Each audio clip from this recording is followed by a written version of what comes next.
All right. This Hangout on Air is live. Happy Friday, everybody. Today is, what day is it? It is October 17th, and you're hanging out with my community manager, the community built by, for, and managed by community managers. As always, you can chat along with us over on Twitter at hashtag CMGR Hangout, where I know a lot of you are watching right now. If you love what you're seeing today and have a great idea for a topic, please head over to our website at mycmgr.com. You can join us live by clicking on the participate button and telling us you want to do that, or you can give us topics and things like that. In fact, speaking of topics, it's how today kind of came about. It's all about passionate communities. See, the Envato Market has a thriving community that includes over 1.5 million active users. Managing a community of this size presents its own challenges, coupled with the fact that many in their community depend on them for their income. So they sell their digital goods through their marketplaces. Some members of the Envato Market community have earned over $4 million on their sites and are ridiculously passionate about every detail of their product. How do I know all this? Well, Natasha and Natalia, who's joining us today, they got in touch with us, actually, over at the mycmgr.com, that participate button that we always talk about, and they were excited about having such a passionate community and really wanted to talk about it. So let's start with introductions, and Sherry, how you doing?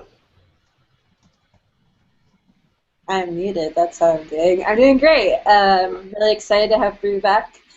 Still have a lot of other great people here.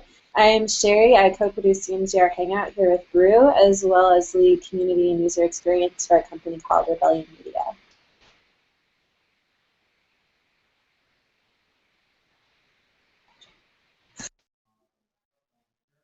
Hi guys, my name is Patrick Hellen. I am the community manager for CloudLock, cloud security company.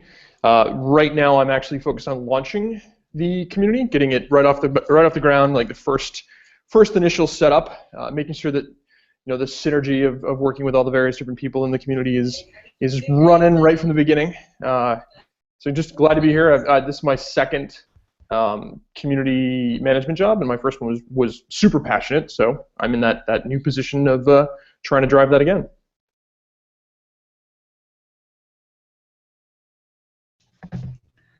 Awesome. And hey, Marissa, how are you? Hey, I'm great. I'm just trying to get my mic set up here. Yeah, it's great to be here. Thank you. Awesome. And Jared. Hey, nice to have me on here and be on here, and pardon me for being incredibly nervous. This is my first one of these that I've done, so yeah, it's terrifying. It's great, thanks. Hey everybody, I am Dom Garrett, at Dom Garrett. I am social media specialist for CET International and Satusa, as well as the co-founder of Gathering. You can find it below, at Gathering app, as well as rocking week number 8 in a row on Community Manager. So I'm really gunning for that Cal Ripken, Brian Fanzo status. Hey everybody, my name is David Hurley. I'm the community manager for Joomla and also the founder of Mautic, which is free and open source market automation. So glad to be here. It's an amazing panel, and I probably am not going to achieve the status of Dom or Brian, but I'm chasing them. Thanks. Brian Fanzo, iSocialFans. I have to, I guess, use my whiteboard since Dom didn't bring his whiteboard with him wherever he's sitting today. So he has a yellow board. But I have a legal pad. It's official. Yeah, I'm the chief digital strategist at BroadSuite. I focus on community, external, and internal for enterprise technology companies, as well as a avid fan of the Hangouts and Twitter chats. So I'm happy to be here as always. Love this nice panel, and it's nice of Brew to be joining us again as he's not, traveling the world. So looking forward to this panel. I'm a big fan of the passion side. I'm wearing my do what you love what you do shirt in honor of the passion theme of today's topic. Awesome. Well, on the topic of T-shirts, I'm wearing my Obey Gravity, It's the Law T-shirt. So there we go. Thanks, guys. Great to be back. Well, let's just jump into our first question right away, which is, what does your community get ridiculously excited about? And so who wants to jump in first on that? Sure, I can touch on that one pretty easily. I work in the games industry. I'm the community manager for a company called Juicebox Mobile. We do mobile social games.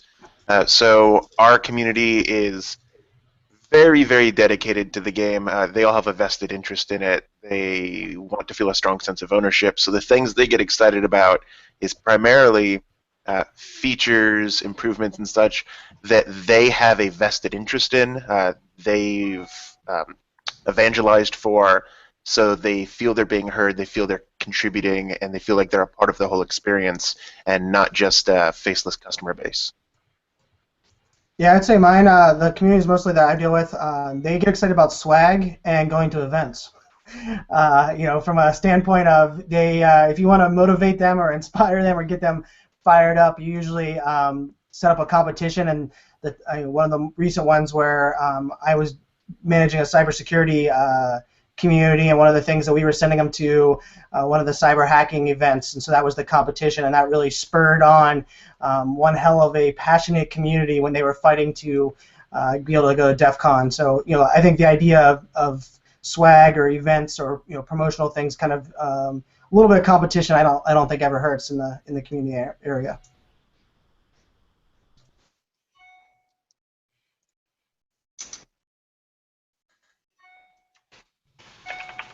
Anybody else have passion?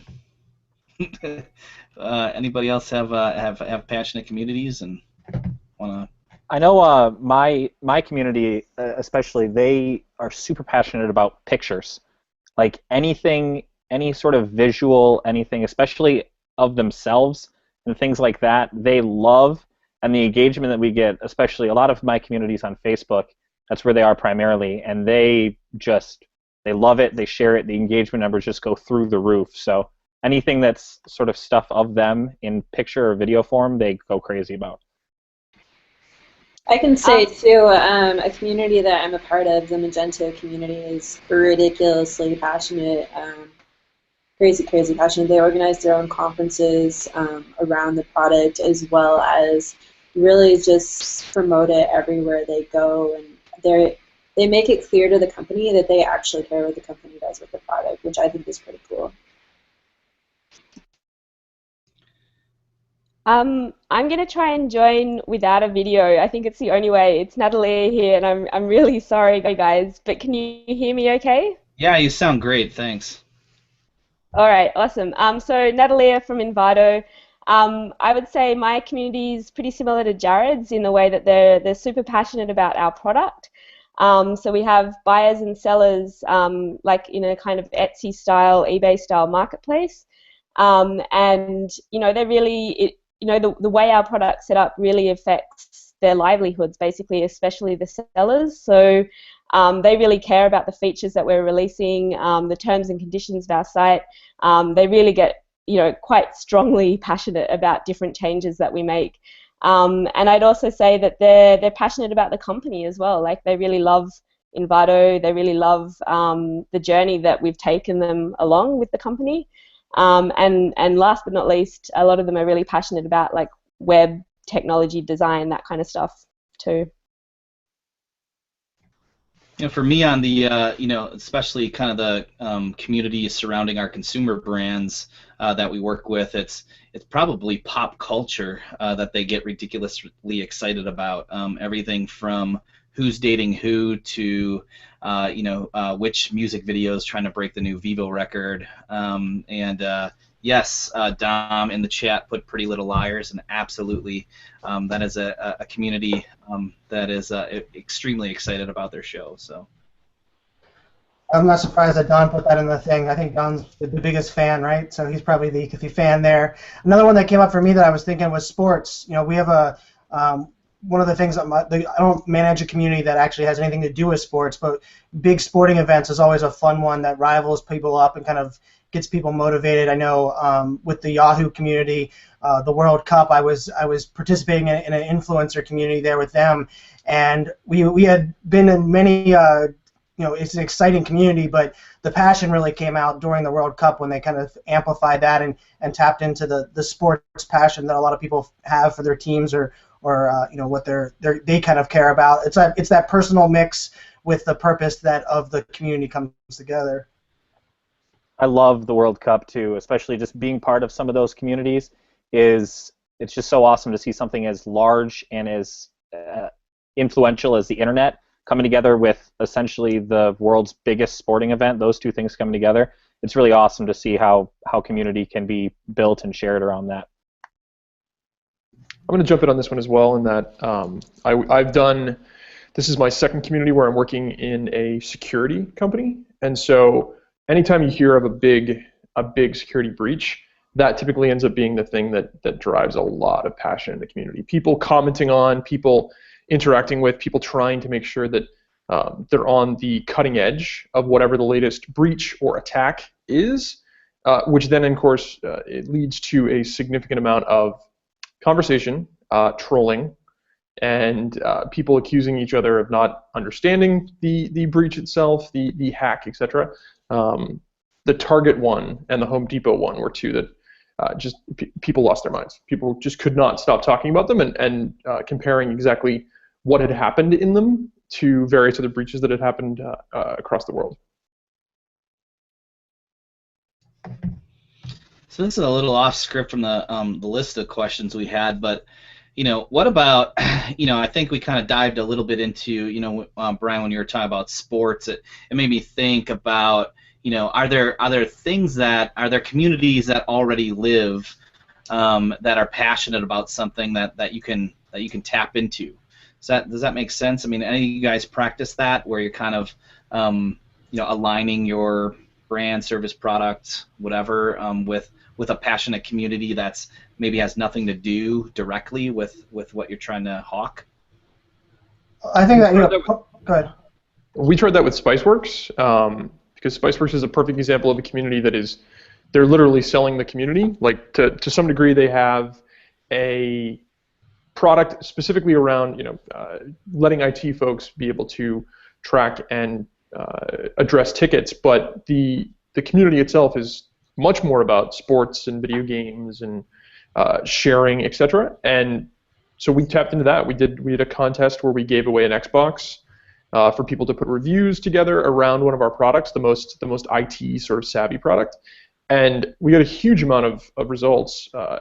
It wasn't exactly in this case a sales push, but it definitely was a push to get our name back out there and actually maybe introduce our products to a group of people that weren't specifically aware of us beforehand. I think that's kind of the thing we talk about that a lot on this hangout. Is we talk about the importance of not having to force people to come to you, kind of going to them where they live, play, and part of that has to be like, hey, if they're already passionate and involved in something, the overlapping circles. I always picture the Venn diagrams there, where if you can find certain amounts of your group and community that are playing and passionate about something, not only leveraging that. I mean, one of the ones that came to mind for me was, I got pulled into a fantasy football league, which I had already loved and very passionate about fantasy football, but I got pulled into a fantasy football league with some people that I didn't really know, and come to find out, really what they were targeting was they wanted to invite me in so that they could kind of let me know about the community of influencers that they work with in a social media space.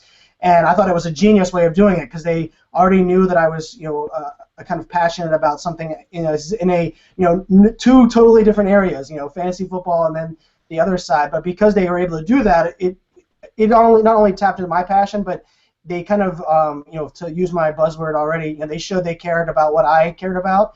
Therefore, it made me easily, the ability to care about what they were talking about was easy for them. They didn't have to sell me at all, which is probably the thing we could probably learn the most from that. Is once you tap into that passion, then it's just a matter of amplifying it. So I think in the community that I'm involved with, Joomla, it's a completely nonprofit, open source type of community. We don't really have a product per se that we're selling, but because of that, it's an open source type of environment. There's a lot of passion involved in that open source, and a lot of people that we can be in synergy with other communities, because we're all focused on this aspect of open source. And so we're actually all working together for a common purpose, not only in our own communities, but also as a group. And that makes it very easy to kind of relate between the different communities. And I think just, sort of piggybacking off what you guys have said, that itself, that question, Brew, that's what makes good community managers great. Is like what Brian said, that Venn diagram. If you have the ability to just tap in and figure out what that is, what is that circle? Like maybe they don't have your exact middle core, but that next outlying circle, if you have that in common, how can you pull that in? How can you, and something that I see David shaking his head, it's that how can we work together and point in the same direction? What direction can we go? So that's the money right there. That's how you do it.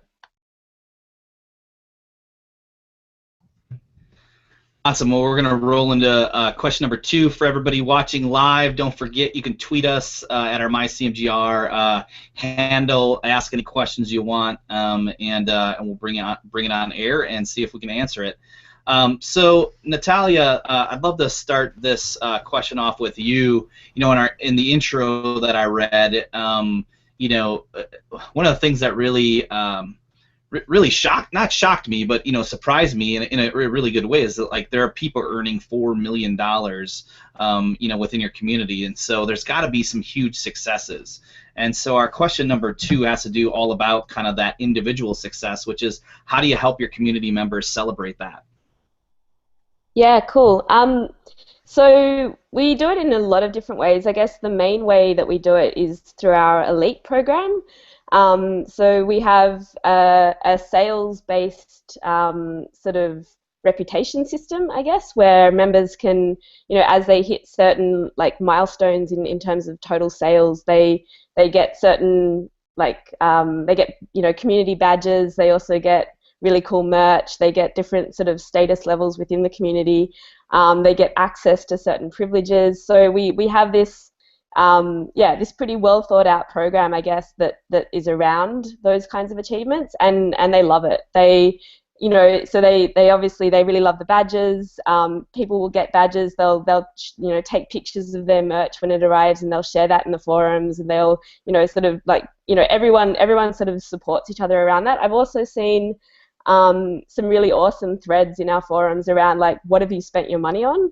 And like people sort of taking pictures of things that they've bought with their money, like their car or their new like jet ski or whatever. And that's like, actually like one of the coolest things I think about the Envato community is that they are really supportive of each other, and they are really encouraging of each other. Like they really do celebrate those successes together, and they really sort of egg each other on in that way, which is great. Yeah, I think that's interesting because I wrote a blog post and made this argument a couple times on the idea of the humble brag, and that when if you have a community of people that support you, a humble brag can really be something that people love to help celebrate your wins, because I talk a lot about if people focus on celebrating or sharing their humble brag by talking about the how and why they did something, not just the what they did. It often gives other people, you can learn from what they're doing, what rewards they're won. If they talk about the car they got, if it's more about, hey, I got this car because I did A, B, and C, and this is how I went about it. I think that comes back to like that idea of personal brand growth and turning a humble brag into a learning experience and then promoting that. A great community doesn't mind when people humble brag because they understand that you're humble bragging to help each other, and that sounds like what's going on there. I think that's exciting. Sign me up. I wouldn't mind utilizing my community to get a car or jet ski, or I'll take any of those. Yeah, it's really awesome actually, and there's also another kind of post which I really really like, which is it's called like a thank you post. So people will go in there and they'll just talk about like the journey that they've come on with Envato, and how much it's helped them to develop like not only their livelihood but also their skills and their friendships and everything that's sort of I think that's a really cool thing about the community as well. You basically it's your life, you're there, and you can just sort of celebrate that with everyone else who's there as well. Sorry, I'm giggling too much at the chat. one thing in gaming communities that we found is status is a really important thing. So we have leaderboards for a lot of our activities in the game that allows people to show how they're doing compared to everyone else. And right now, we're also trying to mesh that to ways to provide an actual in-game benefit to that status and that celebration and that competitive nature. So we're working on some really cool features in-game to try and create a synergy between celebrating status and actually having an in-game benefit, which hopefully we'll be rolling out pretty soon. That's pretty awesome. Yeah, I think there's also I love this notion of just celebrating little things, and you know, that could be something as simple as a community member's birthday. You know, hearing that they won a soccer match, you know, or their bar league kickball. You know, I think just many times in people's lives, as the community manager, as the brand. You know, celebrating those little things, I think, really show that you care. One thing we did at my last company that was in that exact same realm was that we actually made up, and this might skew a little older for the demographic, but we made up onesies that were about our company, and they were future hacker, you know, things of that nature. And anytime a customer had sort of gone quiet for a few weeks and then showed back up, and we're like, oh, you know, what's going on? Like, oh, you know, I had my third kid, fourth kid, whatever. At that point, we didn't say anything to them. We didn't mention that we were doing it. We just popped it in the mail and sent it off, along with like a care package and some Babies R Us gift cards. And from that point on, everybody, like, they immediately would turn around and say, I just got this package in the mail from my security vendor, and I'm going to open it, and here's what they sent us, and it was completely unqualified to show up, and then we're just going to share it in as many places as we can find to say what an amazing example of customer service that they just tossed us together just from an offhanded comment.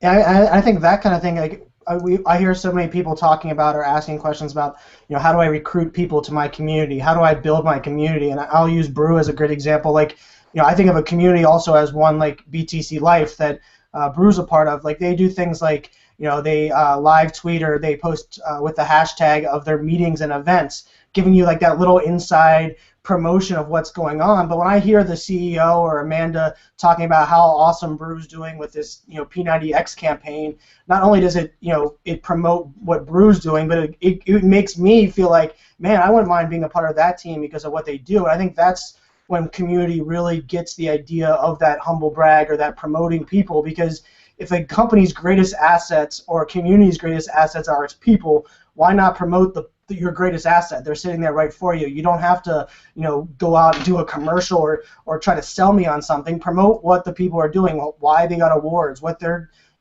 value is, and that's going to be your greatest recruiting and sales pitch, you know, without question. One of the things that we're doing at BugCrowd is trying to build a professional network. So anytime we can either retweet or promote a write-up from a blog that one of our researchers has created, it really boosts their visibility and their professional network. So we're really excited to see, like, based on a researcher being part of our community, like they maybe got a job interview at a really exciting company. So BugCrowd does, it's a freelance network basically of researchers that submit vulnerabilities to companies in a disclosure program. So anytime they can make the transition from freelance work to full-time work, if that's what they're looking for, it's really exciting. And so we've gotten a lot of traction from just retweeting things and doing guest blog posts on our blog. That's been really exciting for them and a good experience. Yeah, so really just giving them some recognition, right, on the things that they're doing. Probably there's within all our platforms, that's probably one of the most simple yet powerful things we can do. So, anybody got anything else, or do you want us to move on to our third question? I gotta figure out what our third question is. All right. Oh, hey, and we also have a tweet come in, but we'll handle that right after question number 3.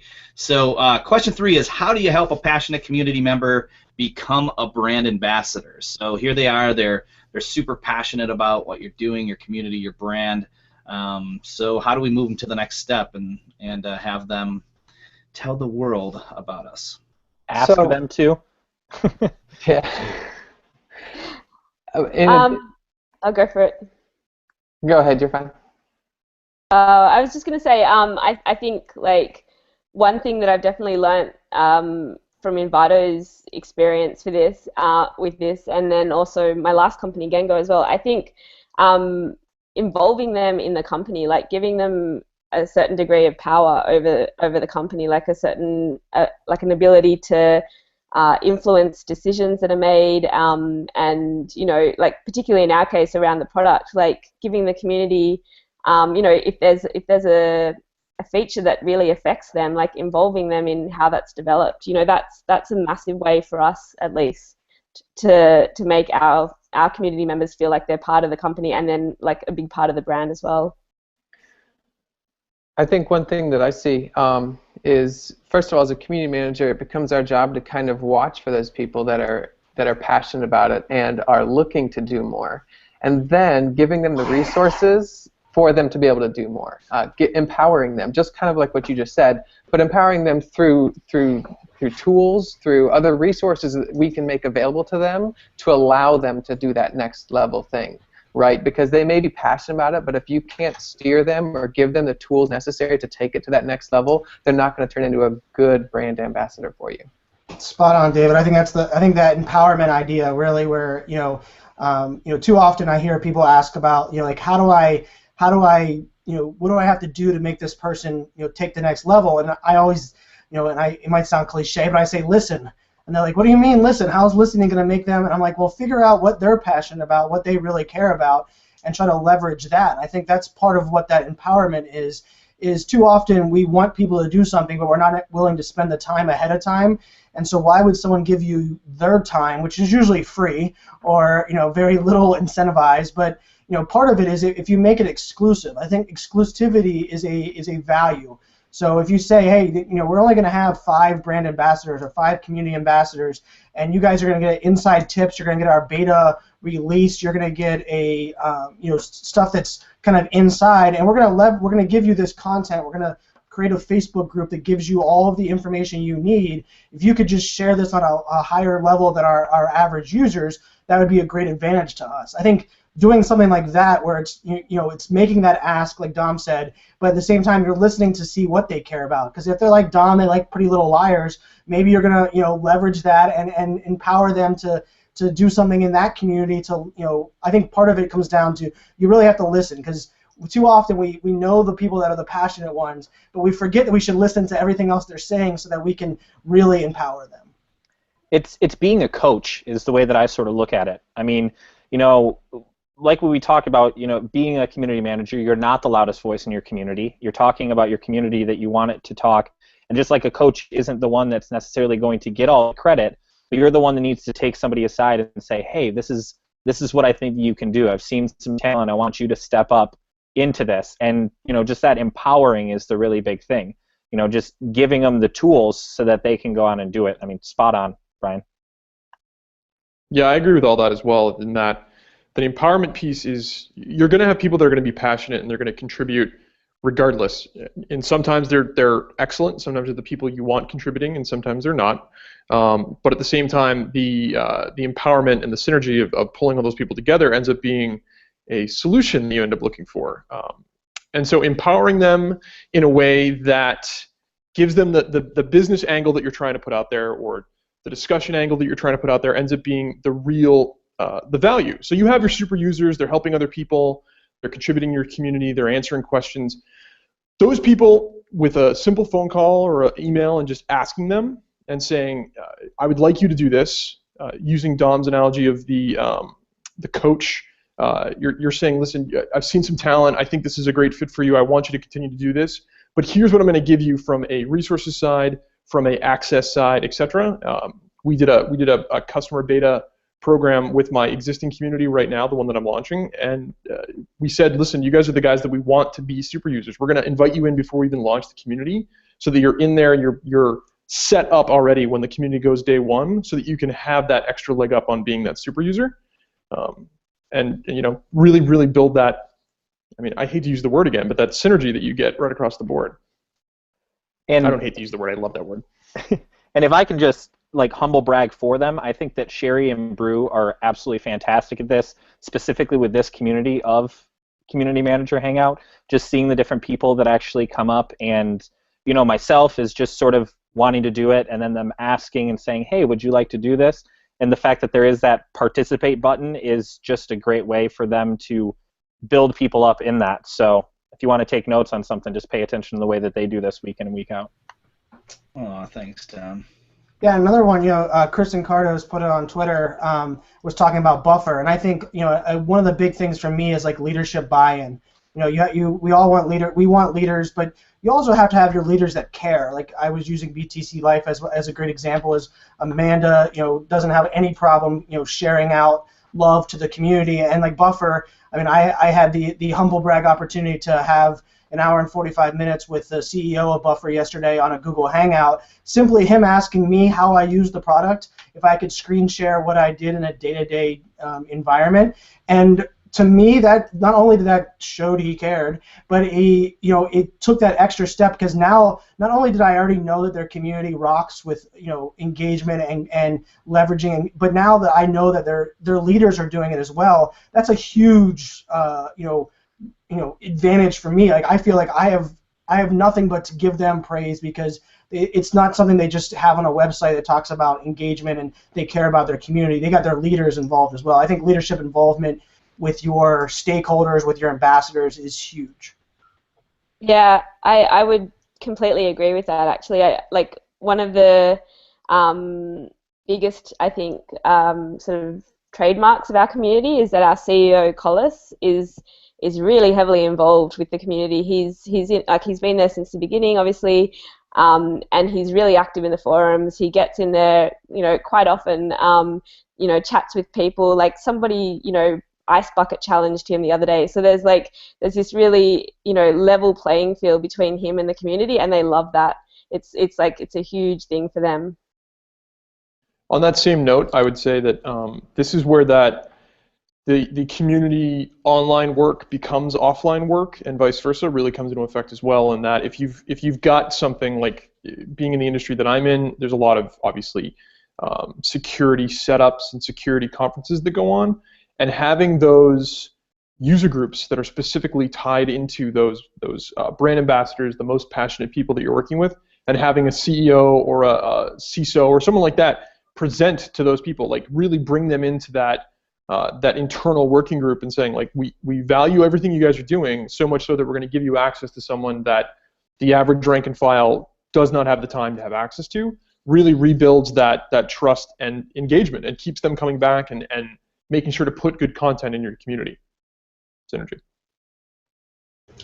Yeah, I can plus one to that having our CEO send out the personal letter to our users is like always a really nice touch.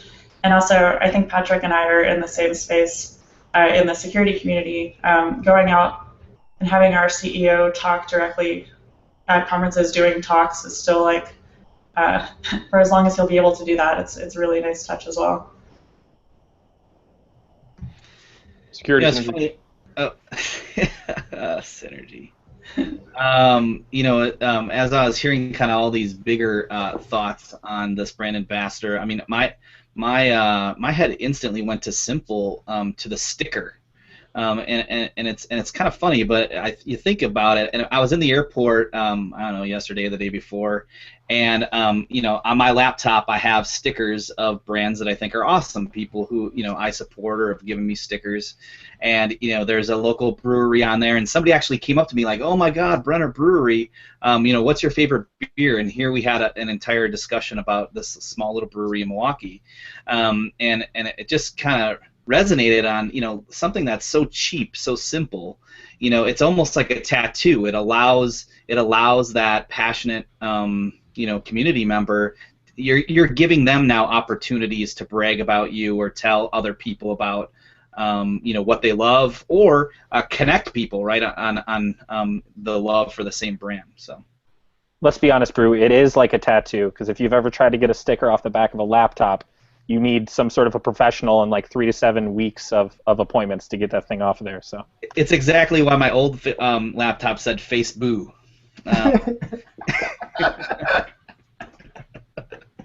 That's awesome. That's a great site, Facebook. I love Facebook. That's an amazing site. I hear they promote a lot of synergy over there on Facebook. Oh, Yes. it's happening. It's happening. We're hitting peak synergy here. It's good. Oh man! All right, let's see. Let's move on to question 4. Let me read it here. How do you set and keep realistic expectations within your community?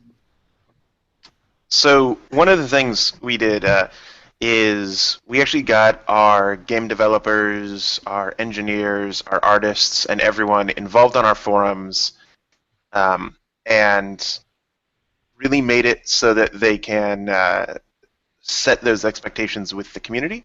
Made it so that when we have, say, a delayed release or something like that, the players get to know the kind of the inner workings, our process, and where we're at, so they're always informed, they're always part of the process, and we get a lot less, hey, ship it now.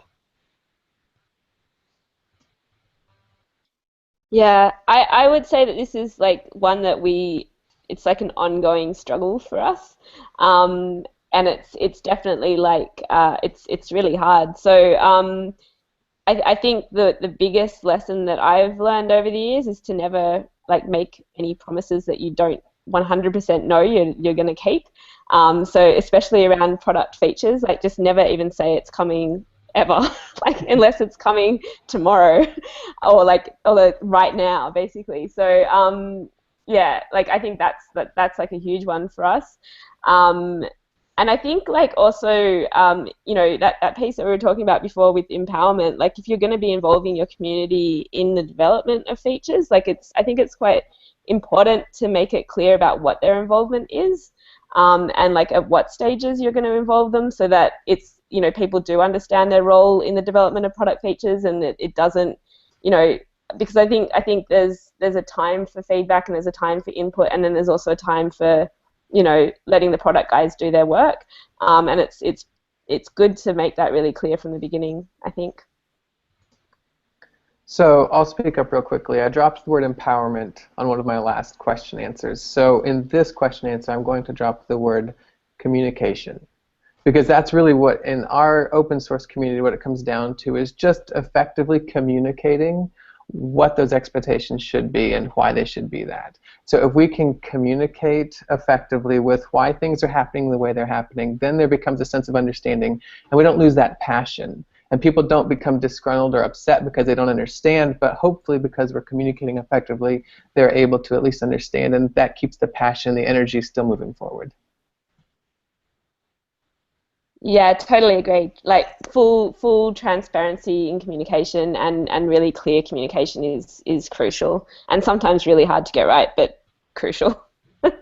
Yeah, Nat, I wanted to say I thought your example earlier of having your CEO involved and active with your community is a great job, and it's probably doing a lot to help set those expectations and keep everyone informed. Yeah, it helps a lot, and you know, there are some changes and like that he really needs to be there for as well. Like there are some changes where like it doesn't matter. Like I mean, I can be in there and I can say something, and we can have a product guy be in there and say something, but actually sometimes he needs to be in there and they need to hear from him, and that's a really important part of how our community works too. Yeah, I think another one is when you think about expectations, you also have to think about like since we have people that are in cybersecurity side here, it's, you know, for me, I was always the idea where, you know, the bottom's going to fall out at some point, and if you're able to humanize your brand or relate with people, then you're able to, if you do screw up or you don't have your product features out, then they're much easier to forgive you than if you're the one that doesn't, you know, you talk at them all the times. You know, I think people like to bash or slam brands, you know, on social, on internet in general today, but mostly those ones are ones that aren't relating with their community. You'll very seldom hear one that is, you know, if someone misses a Southwest Airlines flight and they tweet about it, more than likely they know they're going to get a tweet about it, you know, having an apology, and I can promise that they're angry tweets are a lot less volatile than Delta, who may not ever reply back to someone that tweets about it. So I think part of the idea of managing expectations has to come in the idea that if you relate and humanize that connection with your community and those outside your community that are often the ones that have the highest expectations, you then almost set yourself up for more success and being able to deal with failure a little bit easier. The humanized point is huge, I think, because it's one of the things that, and again, this is security industry that we're very aware of, but one of the things that comes out of it is that there's a lot of ideation that people will use in the communities, where they're like, this is the greatest feature you've ever heard of. You're never going to believe how smart it is that you should put this in your product, like scrap your entire roadmap, do this today. And they honestly believe it. They honestly think that this is the greatest thing that we've ever heard of, and it might be something simple that we can put in, and it might be something just completely on the opposite track of what we're trying to do with our product. But humanizing that response, and instead of it just being like, hey, here's your incredibly boring standard RFE response form, instead just coming back to them with like, hey, this is the reason why we're not doing that right now, but we really appreciate the feedback, et cetera, et cetera. I think that ties in exactly with, that's an expectation setting that actually works across the board for both the community and for the customers.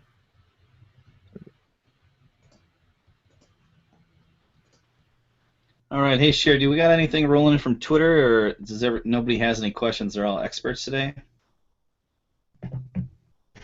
I had a question based off of that last part. Go for it. I was wondering if how mature each of your organizations is, if you've had to create more formalized abuse policies, and so we've just started to run into this where we're considering, do we need a policy where we suspend users, and is that really enforceable?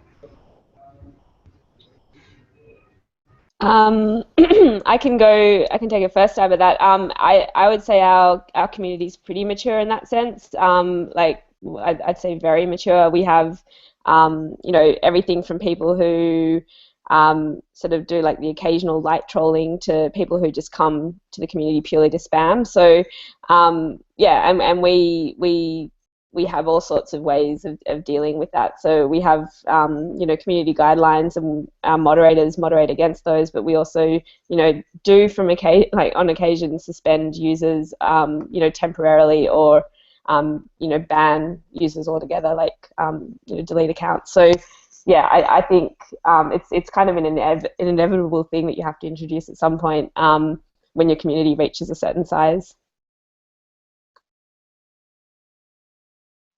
So I work in games, which a lot of people might decry as not the most mature of fields. But I've got to say, actually, from working in this industry for the better part of a decade, there's a lot of really, really mature people involved in it. There's a lot of really great people who are working to have fun in games, build a community of like-minded gamers who are really trying to, have fun, succeed, occasionally try and do stuff that we don't want them to do and succeed in ways we don't want, but, whatever. But that said, we also do get a large amount of abuse, and one of the things that we try and do is set the tone early, set the tone consistently, and make sure that people know, like, hey, this is a space where we want people to engage and collaborate on this topic, on this product, and certain things by necessity have to be off limits because we want it to be a constructive place. And a lot of people are okay with that, and those that aren't, we tend to try and help them find ways to either become okay with it or find something they can do otherwise.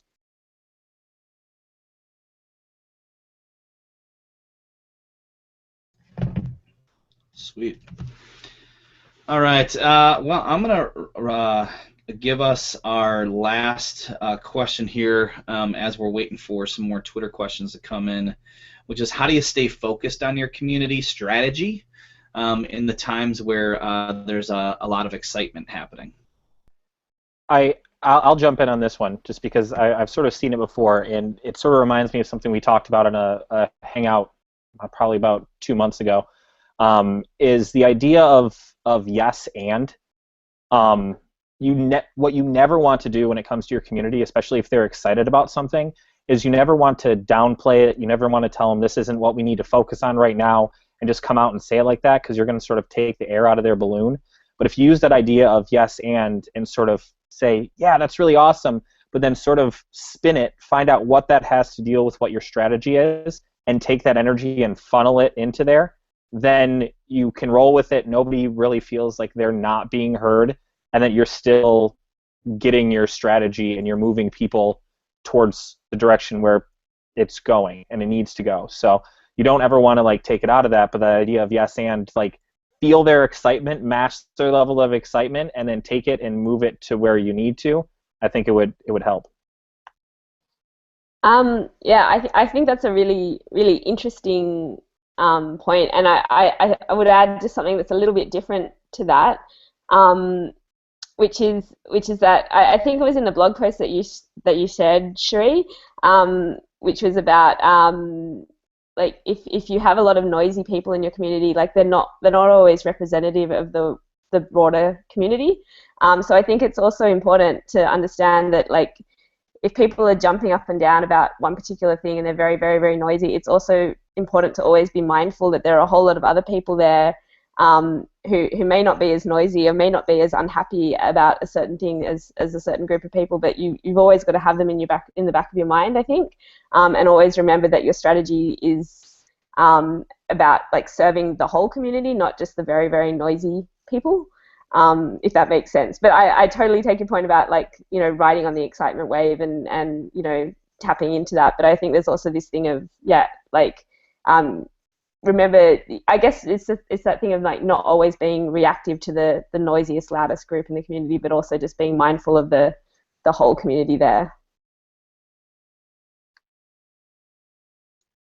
Yeah, one thing someone just messaged me on Twitter about, if it's okay to like touch on this one, is what happens when really excited, engaged community members go kind of off the reservation and start making a lot of negative remarks and things like that. And I just wanted to say, even negative remarks, even things like, I don't like what's going on right here, this isn't what I wanted, things like that, are okay, and they're actually good, and it shows that they're engaged and they have skin in the game, and you really want that. What you want to do, though, is make sure that everyone knows the difference between I don't like your latest update, or I don't like your rollout, or I think this could have been better designed, and your game sucks. Like, there's a big difference between that, and like I said, if you set the tone early, you set the tone consistently, and you really amplify the people who are providing positive criticism, and let the people who are being super negative kind of be super negative in their own little corner, people will discover on their own that positive criticism gets listened to, positive criticism gets acted on, and so they'll start engaging in that kind of positive criticism, because really what they want is change. They don't just want a vent. They want something to come out of it. Yeah, that reminds me of something that David DeWald says, I think, every single time he's on this chat, is that he says your most rude and just horrible criticism are actually some of your best community members. They want to see change in a good way. They just really suck at telling you how. They just really suck at telling you how to do it. So it's, you know, don't just downplay all of that negative criticism too. Just try to teach them how to say it in a better way. Right, because if they didn't care, they're just going to leave. So if they're still there, they have to care about what you're doing. They just are not expressing it well. Which, with the internet culture we have nowadays, and anyone who's read YouTube comments knows that that's a pretty common phenomenon, that people just don't have the ability to actually express themselves in a way that's conducive to these types of things, where they're just like, this sucks, and here's why, and I hate you, and you're stupid. And it's like, yeah, that's great. Let's dig a little bit deeper as to why I'm stupid, and maybe figure out exactly what that means and how we can address my stupidity with a request for enhancement, et cetera, et cetera. All right, guys, it's time for a speed round here. We got 5 questions from the Twitter folks that we're going to answer in less than 10 minutes. First comes from Constance Woodson, and she says, off the frequency a bit, any suggestions how to announce your followers as the community? Anybody got anything for that? I don't know if I understand the question necessarily. This is the RFE for my stupidity. I will say I messaged her to clarify what she was asking, and she said she got her answer, which was to start up a brand ambassador program to her existing community. So I think what she was saying is she had a lot of followers and really wanted to turn them into a community. She wanted to make the transition. Right, right. Oh, awesome. That was the question. Cool. All right. So question number 2. This comes from Kristen Cardos. Thanks for joining us, Kristen. Question for the panel: is scaling a big challenge for you in terms of maintaining passion as the community expands? Yeah, that's actually a huge issue. One of the things I try and do is interact with all of our fan sites. And as we get bigger and bigger and bigger, we have more fan sites, and it gets super complicated, especially when, say, people aren't engaging on Facebook, Twitter, or G+, and they're engaging on VK, which is the Cyrillic and Russian-oriented big social media network. Or they're on, what is it, Weibo, the Chinese one? I can't remember the name of it off the top of my head for some reason. And so I'm having to run back and forth to all these things. Scaling becomes a massive issue, and that's the point where you start really trying to narrow your focus, identify the Venn diagram that we were talking about earlier, the circles of people who are the biggest key influencers and who can ripple outwards to those other communities and get the message across. Yeah, that's where that synergistic empowerment of community members through transparent communication really comes in. I think that's what you can do. All right, next question. This one comes in from Miss Noni Shani. How do you deal with community members freaking out? So I think one thing, when you have community members that are freaking out, usually there's a good reason for it. And so in some instances, it's best to contact them one-on-one and see where they're at. And that's not to discourage openness and transparency, but it is just to let them know that you as a community manager, you as another member of the community, care about what's bothering them, and reach out to them and let them know that somebody's actually listening. Awesome. And here we go from Eagle-Eyed Editor for the panel. What would you say amount of community passion ever influenced by what industry or by what is trending? Would you say an amount of community passion ever influenced by what industry? Yeah, I think I know what they're talking about, and I'm going to touch on something really, really controversial, but like really lightly, so it doesn't turn into a big thing. And one example we can see from that is the current Gamergate discussion going on right now, which what that has done is led to a huge amount of attention on games, gaming, and gamers, most of it negative, but that's a talk for a different day. And having that attention has really led a lot of people to look at gaming more, look at a lot of what's going on in the games industry, and understand how much it's changed, how much it's evolved, and get people more passionate about gaming in general, which hopefully we can make something constructive out of this.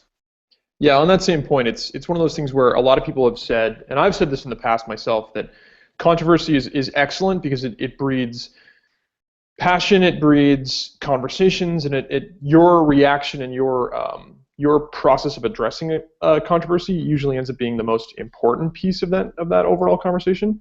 But there's also the problem with, to use Gamergate as an example, the second one side of the conversation starts putting out death threats, the conversation relatively should be over. Like to Jared's point, like the focus and the ability for people to go, all right, you know what, the gaming industry as a whole needs to have a little bit more of an upbringing, and to be able to get to a critical standpoint where people can address topics of misogyny and various other things, but to do so without the incredibly ridiculous vitriol that comes out of it.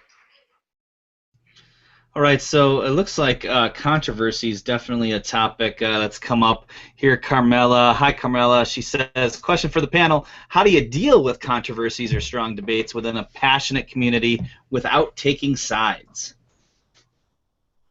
I don't think that you have to not take a side, for one. I think in some cases you can't take a side because the sides are deeply personal. For example, you have in one of our games 2 people competing for top of the leaderboard in an event, and they're accusing each other of, say, dishonest practice, where really what they're doing is they're both just playing the game a lot. And we can't come down on either side of that because no one's doing anything wrong.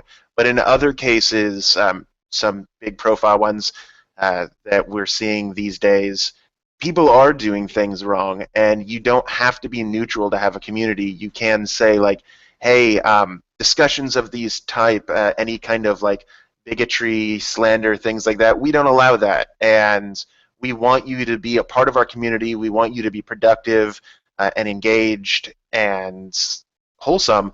But if you're going to do that kind of thing, you need to take it somewhere else. And you can still spin that into something positive, because a lot of the times they're there in your community to be a part of it. So if you say, hey, you can't say that kind of thing here, but we still want you here, so why don't you just go back to talking about the game, or why don't you just go back to talking about your market or the car you bought with your $4 million? That is incredible. Then a lot of the times they'll do that instead of whatever negative thing they were doing. Yeah, the redirection piece is huge.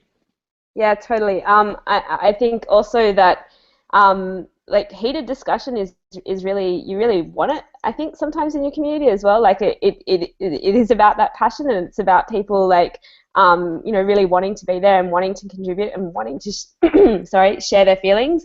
But yeah, I think Jared's point again, just about you know, reminding people if it does get a little off track, and if it does sort of go down a pathway of, you know, personal attacks and, you know, non-constructive criticism and that kind of thing, that's when your community guidelines come into play, and you just, you know, sort of guide people back to talking within those limits, and usually that's enough. Yeah, the benefit of having it sort of be, because there's an engaged community manager in a lot of these cases, it's not like a YouTube or a kind of out of control Reddit thread in which people can just pile on and pile on and pile on. Having that quick check to be like, hold up, this is not allowed. We do not want this in here. We're glad for your contribution, but we do not want you to have this type of response to what should be a conversation. It stops the conversation a little bit, and it can redirect in a way that doesn't allow people to have sort of a negative additional feeling, which then causes them to, you know, potentially grump even more. All right, guys, sorry. Yeah, I was going to say. That's all right. We only got like 1 minute left, so I'm going to just jump us into one last question here, which is, Marjorie, thanks for joining us, Marjorie. She says, do you think noisemakers just need more understanding, or just plain old naysayers? What do you guys think? It's a mix. There's some of both. There's some people that just want to watch the world burn, right? Those people you can try, and sometimes it'll work and sometimes it won't. And the rest of them potentially just need understanding, where if you reach out to them and have a conversation with them and say, why are you being a jerk? It might lead somewhere better. Yeah, and I think another big thing there is sort of even going off of what the last question was, is that these opportunities are great for you to really work with those other community members that are not like that, for you to say, hey, could you chime in here? Like, you obviously have to lead by example, but you can get a couple of other people, not as a way to pile on against a naysayer, but just to sort of lead them in the right direction, as somebody that's not, you know, the mom or dad, but just another community member going, hey man, what are you doing? Like, if you see that in some threads, then you get people that are saying, you know, that don't just sort of sit back and go, man, that really sucks, but then don't say anything. But then they start to get in and just be like, hey, yeah, you know, sort of lead it in a different direction with the community. That works really well and creates a deeper empowerment, if you will. Yeah. Sorry. I think this is back where we come to like those engaged users and your kind of the synergy with the fan sites and things like that we were talking about, is when you set the tone and you build that I hate to say synergy, but synergy with those fan sites, you can then broadcast that tone outwards, the highest of fives, and those negative users will find that basically they have nowhere to go. They'll see that everyone's acting in this positive, constructive manner, and they'll realize that if they want to engage, continue being engaged, and be a part of this thing that they're so passionate about, they have to come around to that constructive attitude. All right, guys, we're out of time. Definitely a lot of synergy on the panel today. In fact, if you're watching, why don't you rewind, leave in the comments below how many times we said synergy today, and feel free to turn it into a drinking game. It is Friday after all. Sherry, what do we have coming up? So next week we're talking about addressing holidays with communities, how to handle different holidays coming up and whatnot. And then October 31st we're talking about managing conflict and controversy, we just decided, because there are so many questions about it. So. Awesome. All right, well, we'll see you guys. Have a great week, and see you next Friday, as always. Bye. Thanks, guys. Bye. Bye.